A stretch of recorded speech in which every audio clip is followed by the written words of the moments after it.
तो आप सभी विद्यार्थियों का स्वागत है इस चैनल में। दोस्तों, झारखंड बोर्ड 2021-22 यानी जो आप लोगों का पहला परीक्षा होगा नवंबर में, तो आज की इस वीडियो में मैं आप लोगों को बताऊंगा कि क्लास 10th, क्लास 11th और क्लास 12th, ये जो 3 क्लास है, और चाहे तो क्लास 9th वाले भी देख सकते हो। आज की इस वीडियो में मैं आपको बताऊंगा कि कैसे आप मैथमेटिक्स में 40 आउट ऑफ 40 यानी 40 में 40 ऑब्जेक्टिव कैसे सही करोगे, कहां से क्या पढ़ोगे जो 40 में 40 ऑब्जेक्टिव आपका सही हो जाएगा।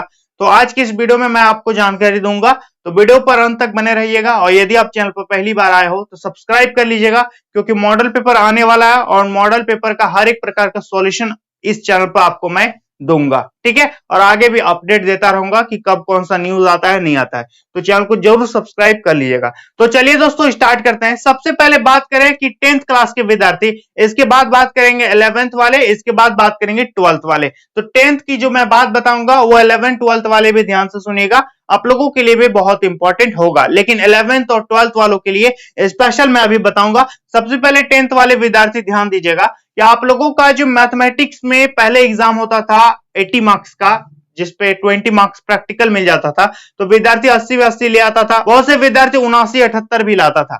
तो अभी आपका एग्जाम जो होगा वो ऑब्जेक्टिव होगा, 40 क्वेश्चन आएगा, 10 मार्क्स आपका इंटरनल असेसमेंट का मिलेगा, ठीक है। यदि आपका मार्क्स आ जाता है, मान लेते हैं 45 आ जाता है, और यदि मार्च अप्रैल वाला एग्जाम नहीं होगा तो आपका फाइनल स्कोर 90 होगा, ठीक है। यदि इस बार जो आपका मार्क्स है वो 42 आ जाता है और फाइनल एग्जाम यदि नहीं होता है मार्च अप्रैल वाला, तो आपका फाइनल स्कोर यही 42 दूना 84 हो जाएगा, समझ में आ रहा है। तो ऐसे मार्क्स आपका काउंट होगा। तो अब बात करें कि आपको प्रिपरेशन कैसे करनी चाहिए कि जिसपे आप 40 आउट ऑफ 40 जो है 10th का मैथमेटिक्स में ले पाओगे। तो सबसे पहले ये देखो, मेरे पास मैथ है क्लास 10th का, ठीक है।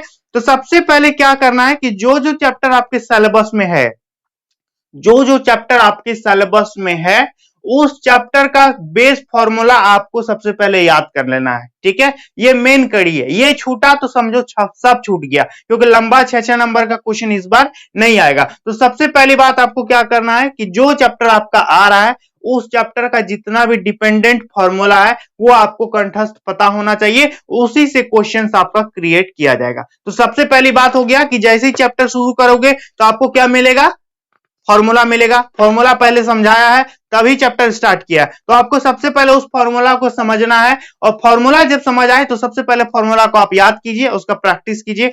दूसरी बात, फॉर्मूला जब आपको याद हो जाएगा तो दूसरा काम आपको ये करना है कि किसी भी चैप्टर को स्टार्ट करने से पहले उसका एग्जाम्पल देखो, उसका एग्जाम्पल यानी उसका उदाहरण देखना है कि जितना भी छोटा छोटा 1-2 नंबर का क्वेश्चन है, जो 1-1 मार्क्स का है, 2-2 मार्क्स का है, 6-6 मार्क्स वाला नहीं, ठीक है। जो 1 नंबर वाला क्वेश्चन है, 2 मार्क्स वाला है, मतलब 1 लाइन में दिया है, ऐसे दे दिया शॉर्ट में, तो वो सारे क्वेश्चंस आपको प्रिपेयर करने होंगे। जितने भी एग्जाम्पल में क्वेश्चन दिया हुआ है वो सारे क्वेश्चन आपको प्रिपेयर करना होगा। सबसे पहला फॉर्मूला, दूसरा आपका एग्जाम्पल में जो छोटा छोटा क्वेश्चन है उसको आप कंप्लीट करोगे। तीसरा बात आपको ये करना है कि जो जो चैप्टर आ रहा है, जैसे मान लेते हैं 8.2, ठीक है, या फिर मान लेते हैं 8.1, या कुछ भी चैप्टर आ रहा है, जैसे मान लेते हैं आपका आ रहा है 13 चैप्टर, ठीक है, तो जैसे 13.1, तो देखोगे आप, गौर करना कि आपने फॉर्मूला याद कर लिया, कंफर्म कर लिया। दूसरी बात, आपने एग्जांपल देख लिया कि जो जो छोटा क्वेश्चन है वो आप कंप्लीट कर लिए।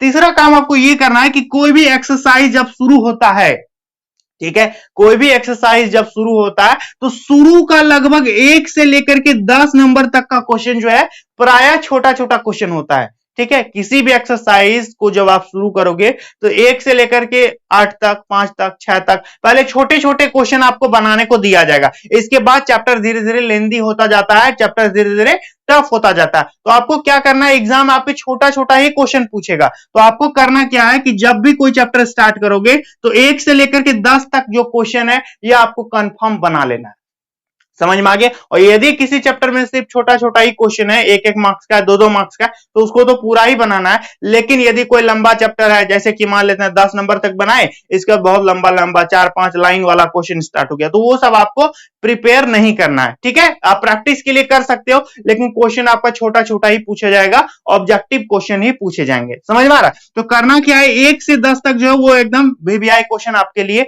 सबसे पहली बात, उदाहरण आपको प्रिपेयर करो। दूसरी बात, फॉर्मूला प्रिपेयर करो। तीसरी बात, 1 से लेकर के 10 नंबर तक क्वेश्चन है उसको कंठस्थ याद कर लो, एकदम बना लो, 10 बार प्रैक्टिस कर लो, क्योंकि जो क्वेश्चन सेट करेगा, जो क्वेश्चन बनाएगा, वो क्या देखेगा कि छोटा छोटा क्वेश्चन कहां से मिल रहा है मुझे, तो वहीं से वो क्वेश्चन को उठाने का प्रयास करेगा। तो ये चीजें आपको समझना पड़ेगा। समझ में आ गया? तो 10th का कुछ यही फॉर्मूला था। और जो गैस पेपर है उसको बना लेना, जो खरीद लेना मार्केट से, कोई भी मिलेगा जिसपे मैक्सिमम ऑब्जेक्टिव होगा उसको ले लेना।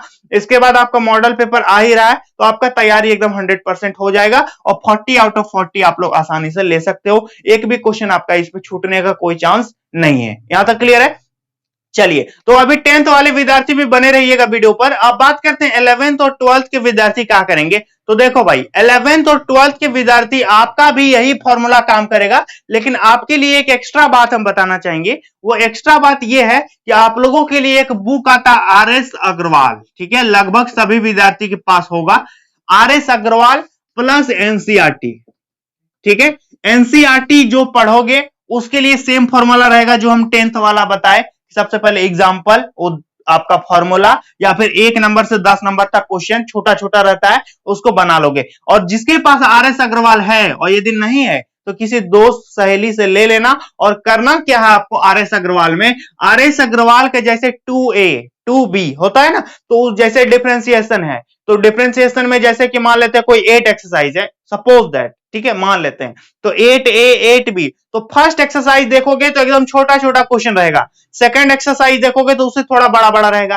थर्ड एक्सरसाइज देखोगे तो उससे भी बड़ा बड़ा रहता है। तो आपको करना क्या है कि जो चैप्टर आपका आ रहा है, जैसे मैट्रिक्स या फिर डिटरमिनेंट या फिर डिफरेंशिएशन, इंटीग्रेशन, कुछ भी आ रहा है, तो उसका फर्स्ट एक्सरसाइज जो RS अग्रवाल बुक में जितना भी क्वेश्चन है, छोटा छोटा क्वेश्चन सब जो देखते ही टिक मार देगा, वो मोस्ट इंपॉर्टेंट है आपके लिए। समझ में आ रहा है? क्योंकि जो क्वेश्चन सेट करेगा उसको चाहिए छोटा क्वेश्चन और वो कहीं से भी उठाएगा। समझ में आ रहा है? और RS Agarwal is the best book that can give you maximum objective in mathematics, ठीक है। तो आप RS अग्रवाल का मैथमेटिक्स जो है, कोई भी एक्सरसाइज शुरू होता है तो उसमें सिर्फ ऑब्जेक्टिव ही रहता है। ऑब्जेक्टिव भले ना रहता हो लेकिन 1 मार्क्स का क्वेश्चन रहता है, देखते ही कोई भी बता देगा, ठीक है। तो ये जैसे कि मान लेते हैं 10 इनवर्स x, ठीक है, मान लेते हैं 10 इनवर्स x। अब इसका पूछेगा डिफरेंशिएशन क्या है, तो इसका अलग फॉर्मूला है, तो फॉर्मुलेट आ जाएगा, हो सकता है। तो उसी तरह से क्या करना है आपको, क्या करना है कि RS अग्रवाल का जो मैथमेटिक्स है उसका जो शॉर्ट क्वेश्चन है, ठीक है, कोई भी एक्सरसाइज शुरू होता है तो उसका 1 से 2 एक्सरसाइज जो है, RS अग्रवाल तो जानते ही हो कि एक एक्सरसाइज में यदि एनसीईआरटी में 6 क्वेश्चन है तो RS अग्रवाल आपको 60 क्वेश्चन देता है